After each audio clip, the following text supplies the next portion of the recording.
तो अमित चौधरी हमारे सहयोगी इस वक्त हमारे साथ जुड़ रहे हैं, वहीं अनुपम मिश्रा वरिष्ठ पत्रकार भी हमारे साथ जुड़ रहे हैं। अमित, आपके पास आऊंगा। सवाल ये है कि सीए को लेकर नोटिफिकेशन जारी हो गया और उत्तर प्रदेश में इसको लेकर अलर्ट भी जारी किया है। डीजीपी प्रशांत कुमार ने सभी जिलों के जो अफसर हैं उनको अलर्ट रहने का निर्देश दिया गया है। सुरक्षा व्यवस्था चाक चौबंद की गई है। दिल्ली और दिल्ली से सटे हुए जो इलाके हैं वहां भी सतर्कता और भी ज्यादा बढ़ाई गई है। क्या अपडेट? बिल्कुल, देखिए पिछले दिनों सीए के विरोध में जिस तरीके से शाहीन बाग में धरना प्रदर्शन काफी लंबा चला, ऐसे में दिल्ली पुलिस की बात की जाए तो शाहीन बाग वाले इलाके में पुलिस की चौकसी बढ़ा दी गई है। एनसीआर की बात की जाए, नोएडा और गाजियाबाद में भी पुलिस पूरी तरीके से सतर्क है। और खास तौर पर ऐसे इलाके जो संवेदनशील इलाके हैं, जहां पर लोग अपनी मंशा को पूरी करने के लिए किसी तरीके का षड्यंत्र रच सकते हैं, माहौल खराब कर सकते हैं, ऐसे तमाम लोगों की निगरानी पुलिस के द्वारा की जा रही है। ऐसे तमाम इलाकों में अब से कुछ देर बाद गश्त भी शुरू होगी। तमाम आला अधिकारियों ने थाना लेवल स्तर पर, डीसीपी स्तर पर तमाम अधिकारियों को अलर्ट रहने के आदेश दिए। साथ ही साथ मस्जिदों में जो मौलवी हैं उन मौलवियों से भी संपर्क साधने की कोशिश की गई है, ताकि मस्जिद में किसी तरीके की मीटिंग का आयोजन करके सौहार्द बिगाड़ने की कोशिश ना हो। सीए लागू होना एक बड़े फैसले के तौर पर देखा जा रहा है। पिछले दिनों 2024 के चुनाव से पहले राम मंदिर का उद्घाटन हुआ और अब ऐसे शरणार्थी जो मुस्लिम बाहुल्य इलाकों में रहने वाले थे और वहां उनको प्रताड़ित किया जाता था, भारत में रह रहे थे, उनको नागरिकता देने का सरकार ने ये बड़ा काम किया है। इसको लेकर दो खेमे जरूर बटे हुए नजर आ रहे हैं। कई सरकारें भी इसके विरोध में थी और पिछले दिनों जब इस बिल को पास किया गया था तो भी कई राजनीतिक दल इसके विरोध में थे। लिहाजा अब सतर्कता बरतना पूरी तरीके से जरूरी है। ऐसे में चप्पे चप्पे पर नजर रखी जा रही है। नोएडा में मैं मौजूद हूँ, मेरे साथ कुछ लोग भी हैं, इनसे भी बात करेंगे। सीए लागू हो गया है, कैसे देखते हैं इसको? सर, इस बारे में सबसे पहले मैं दो शब्द कहना चाहूंगा कि बीजेपी ने सीएए को लेकर फिर एक बाजी मारी और जो अपोजिट पार्टीज हैं उनका जो इंडिया गठबंधन है उनसे घर बैठवाकर एक बार दोबारा बजवा दी ताली। तो इस चीज को अगर आप समझें और देखें, क्या हमारे जो लोग हैं, हिंदू हुए, सिख हुए, पारसी हुए, इन सब लोगों को जो ये देश है पाकिस्तान, बांग्लादेश और अफगानिस्तान, वहां पे क्या शरण दी जा रही है? वहां पे इन लोगों के साथ में क्या हालात पैदा हो रखे हैं? सोचा बस सिर्फ एक चीज रट रखी है कि मुस्लिमों को ये कैंसिल किया जा रहा है, मुस्लिमों को यहां से भगाया जा रहा है। अरे आप पढ़िए तो सही, सीए है क्या? अभी तक को सीए की जानकारी नहीं है कि सीए स्पष्ट रूप से है क्या, वो संविधान क्या है, क्या उसके बारे में लिखा गया है। बस एक किसी नेता ने खड़े होकर बोल दिया हाँ मुस्लिमों के साथ गलत हो रहा है। क्या गलत हो रहा है भैया? आपको कहां भगाया जा रहा है? आप क्या हमारे साथ नहीं रह रहे हैं? हमारे साथ खा नहीं रहे, पी नहीं रहे, क्या नहीं कर रहे हैं? आपके साथ क्या गलत हो रहा है? ऐसे राजनीतिक दल जो विरोध कर रहे हैं उनके लिए क्या कहेंगे? वो मैंने बोल दिया ना, वो घर बैठकर ताली ही बजाएंगे और इससे ज्यादा वो कुछ कर भी नहीं सकते हैं। देखिए, इसी तरीके की जो प्रतिक्रिया है वो लोगों की सामने आ रही है। नोएडा के लोगों की बात की जाए तो लोगों का यही कहना है कि सरकार ने एक बड़ा दाव 2024 के चुनाव से पहले खेला और उन लोगों के लिए एक काफी राहत दी है जो बिल्कुल। अमित अवैश हमारे सहयोगी रुड़की से इस वक्त हमारे साथ जुड़े हुए हैं, उनके साथ में कुछ लोग भी मौजूद हैं। अवैश, सवाल यही है कि सीएए को लेकर जब शुरुआत हुई थी, जब ये सीएबी यानी कि कैब हुआ करता था, उस दौरान से ही विरोध प्रदर्शन शुरू हो गए थे तमाम जगहों पर। दंगों की आग में भी देश जो है वो झुलसा था। क्या अब लोग इसको समझ पाए हैं? क्योंकि सरकार लगातार कई मंचों से ये बात कहती आई है कि सीएए जो है वो नागरिकता देने का ये कानून है, ना कि नागरिकता लेने का कानून है। क्या लोग समझ पाए इस बात को? बिल्कुल शुभम, आपको बता दें कि उत्तर प्रदेश हो या उत्तराखंड हो, तमाम जगह पर जो आपने देखा होगा लगातार सीए के विरोध में लगातार जो है विपक्ष ने हल्ला बोला हुआ था। और तमाम जो खास तौर से अगर मुस्लिम समुदाय की बात करें, जमीयत उलेमा हिंद की बात करें और उस देवबंद की बात करें जहां पर लोग चटाई बिछा के, तिरपाल बिछाकर लगातार बैठ गए थे और अरशद मदनी, महमूद मदनी दोनों ने इसका लगातार विरोध करना। पूरे उत्तर प्रदेश के अंदर में अगर बात की जाए तो लगातार विरोध होता नजर आया था और लोग सीए को समझ तक नहीं पाए थे। 5 साल तक लगातार विरोध चलता रहा। हालांकि लोकसभा चुनाव 2024 जो बिल्कुल अब नजदीक है, उस पर के अगर बात की जाए तो भारतीय जनता पार्टी की ओर से एक बार मोदी जी ने बड़ा तमाचा ये मार दिया है कि विपक्ष जो है वो बौखला गया। आज सीए लागू हो गया है और तमाम जो लोग हैं वो इस चीज को समझ चुके हैं कि आखिरकार सीए क्या है। हमारे साथ कुछ लोग हैं, उनसे सीधा बातचीत करते हैं। सर, कितनी बड़ी खुशी आपको सीए लागू होने के बाद? नागरिकता देने का प्रावधान है, ना कि लेने का प्रावधान है, लेकिन जो विपक्ष था काफी बौखलाने का काम उन्होंने किया था। देखिए, पहले तो मैं मोदी जी को बधाई देना चाहूंगा कि उन्होंने 1955 के बने हुए कानून को आज 2024 में खत्म किया।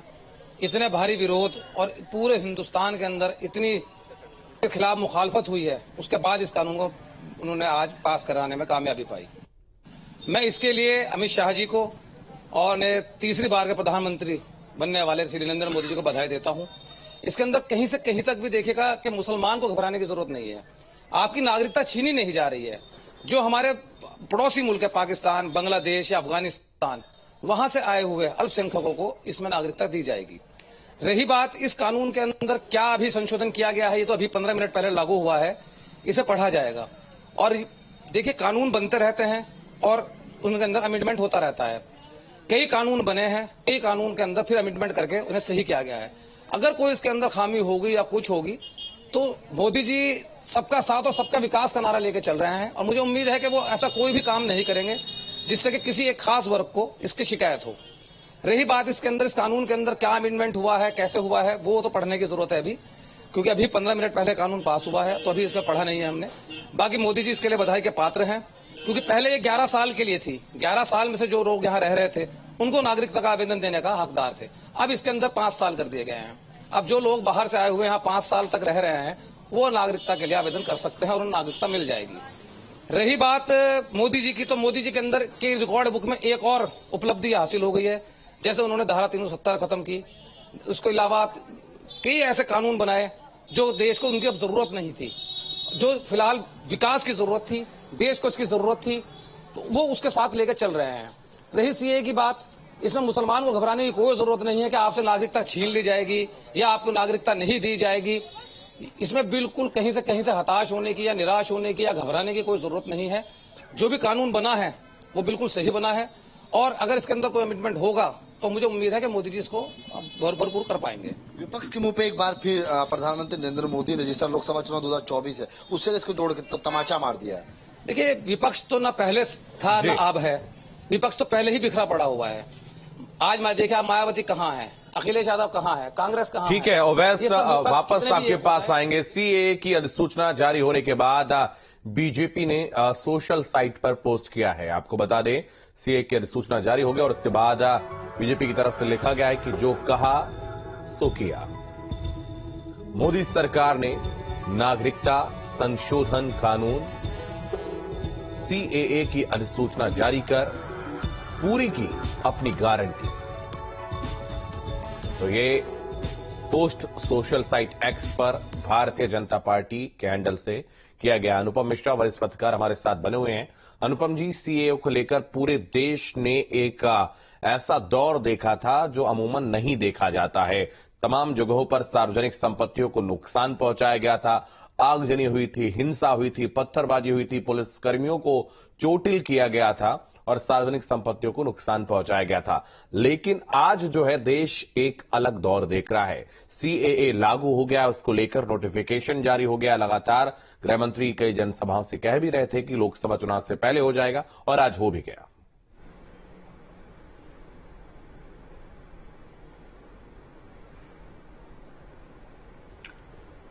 हाँ देखें, भारतीय जनता पार्टी को ये कहने का, चुनाव में एक कहने का उनको एक मौका मिलेगा कि साहब हमने जितने वादे किए थे तकरीबन हमने सारे पूरे किए। राम मंदिर बन गया, 370 हट गया, यूनिफॉर्म सिविल कोड आपने देखा उत्तराखंड के जरिए आ गया है, अब आगे आता है, कहां तक आता है आपको देखना होगा। और फाइनली एक CAA का जो एक मुद्दा चल रहा था 2019 से, उन्होंने चुनाव की पूर्व संध्या पे ये भी लागू कर दिया। और हकीकत तो ये है कि इसको बहुत पहले लागू हो जाना चाहिए था, बहुत पहले ये लागू हो जाता, पर आपने देखा कि इसको लेकर कैसे भ्रांतियां फैलाई गईं, किस तरह गलत बातें कही गईं। ना सिर्फ political parties, film stars, NGOs, celebrities, सब ने इसको लेके बहुत ही गलत एक दुष्प्रचार किया, जिसके चलते ये इतना टल गया। रही बात कि साहब चुनाव की पूर्व संध्या पे आप इसे लागू कर रहे हैं, इसमें बिल्कुल भी दो राय नहीं हो सकती कि भारतीय जनता पार्टी कहीं ना कहीं इसमें चुनाव में इसका लाभ उठाना चाहती है और चुनाव के ठीक पहले इसको लागू कर दिया। लेकिन विपक्ष को भी इस बात पे जवाब देना पड़ेगा कि साहब आपने इतने दिन इसका विरोध क्यों किया, आपने इसे क्यों नहीं लागू होने दिया, आप लगातार इसको लेकर भ्रांतियां क्यों फैला रहे थे। जहां तक इसके लागू होने के बाद जो इफेक्ट आपने पिछली बार शाहीन बाग और ढेर सारे प्रदर्शन देखे, तो मैं आप समझता हूं कि 5 साल में गंगा में बहुत पानी बह गया और तब तकरीबन सबको ये बात एकदम साफ हो चुकी है कि CAA का हिंदुस्तानी मुसलमान तो छोड़ें, हिंदुस्तान में किसी पे कोई फर्क नहीं पड़ने पड़ा। हिंदुस्तानी हिंदू, हिंदुस्तानी सिख, हिंदुस्तानी ईसाई, हिंदुस्तानी पारसी, हिंदुस्तानी बौद्ध, हिंदुस्तानी जैन, हिंदुस्तानी मुस्लिम, किसी पे कोई फर्क नहीं पड़ने वाला है। ये पड़ोसी 3 मुल्कों में जहां पे आप देख रहे हैं, अभी आपने अफगानिस्तान में देखा क्या हाल था और किन हालातों में हमारे सिख भाइयों को वहां पे गुरु ग्रंथ साहब सर पे रख के भागना पड़ा। आप पाकिस्तान में लगातार देख रहे हैं, सन 47 से देख रहे हैं, आप बांग्लादेश में देख रहे हैं। तो ऐसे में उन लोगों को ये नागरिकता देने के लिए कानून बनाया गया है। जहां तक उत्तर प्रदेश का सवाल है, आपने देखा है कि योगी सरकार पहले से कमर कस चुकी है। आपने देखा है कि किस तरह की यहाँ की डीजीपी ने बयान दिया कि हमारे पास डेटा और डंडा दोनों है। एक दिक्कत आपको वेस्ट बंगाल में आ सकती है, जहां पे ममता बनर्जी लगातार इसके खिलाफ बयान दे रही हैं।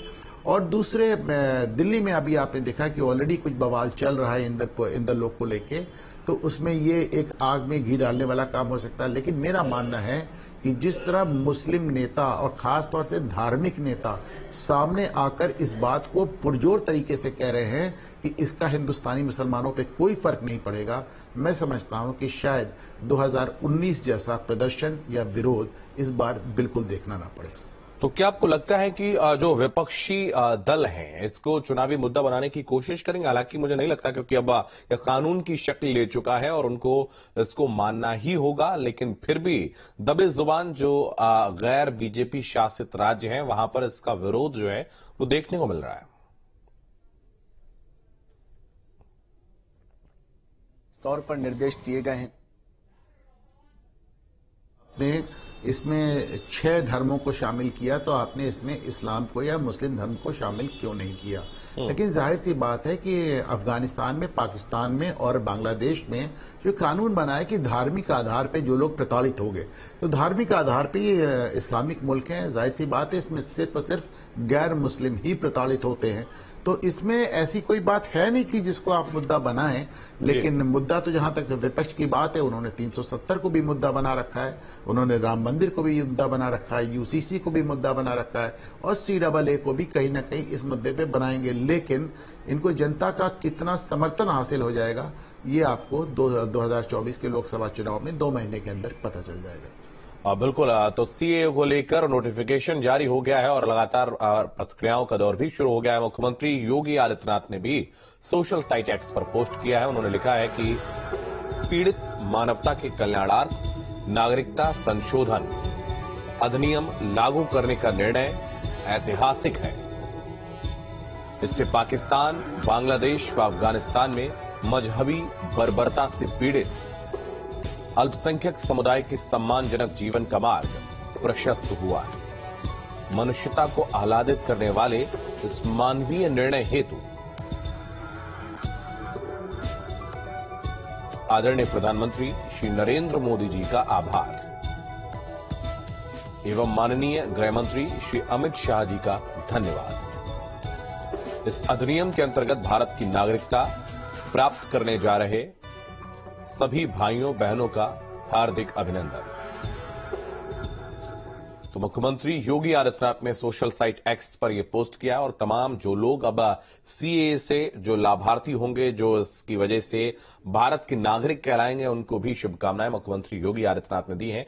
अमित हमारे सहयोगी भी नोएडा से इस वक्त हमारे साथ बने हुए हैं। अमित, CAA को लेकर जैसे ही नोटिफिकेशन जारी होता है, सुरक्षा व्यवस्था को लेकर भी सवाल लगातार खड़े होने लगते हैं कि क्या अब सुरक्षा व्यवस्था और भी ज्यादा चाक चौबंद होने वाली है? क्योंकि पहले भी देश ने वो दंश झेला है जब तमाम सार्वजनिक संपत्तियों को नुकसान पहुंचाया गया था, हिंसा हुई थी।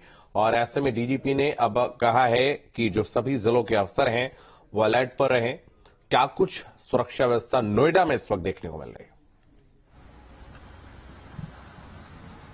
देखिए, अगर सुरक्षा व्यवस्था की बात की जाए तो तमाम DGP का आदेश आने के बाद तमाम जो सीनियर अधिकारी हैं उन अधिकारियों ने मीटिंग बुलाई और वीडियो कॉन्फ्रेंसिंग के जरिए भी आपस में बातचीत की जा रही है। खास तौर पर मुस्लिम बाहुल्य जो इलाके हैं, संवेदनशील जो इलाके हैं, उन इलाकों में पेट्रोलिंग करने के आदेश जिला स्तर के अधिकारियों द्वारा दिए गए। सभी पुलिसकर्मियों को, लोकल इंटेलिजेंस यूनिट को सतर्कता बरतने के आदेश दिए गए। साथ ही साथ सोशल मीडिया प्लेटफॉर्म पर कोई भी आदमी आपत्तिजनक पोस्ट ना पोस्ट करे, उसको लेकर भी मॉनिटरिंग शुरू कर दी गई है। नोएडा क्योंकि दिल्ली से सटा हुआ है, शाहीन बाग वाले इलाके में पिछले दिनों किस तरीके से विरोध प्रदर्शन था, तो उसको देखते हुए भी तमाम बॉर्डर्स पर भी चेकिंग जो है वो बढ़ाने के आदेश यहाँ पर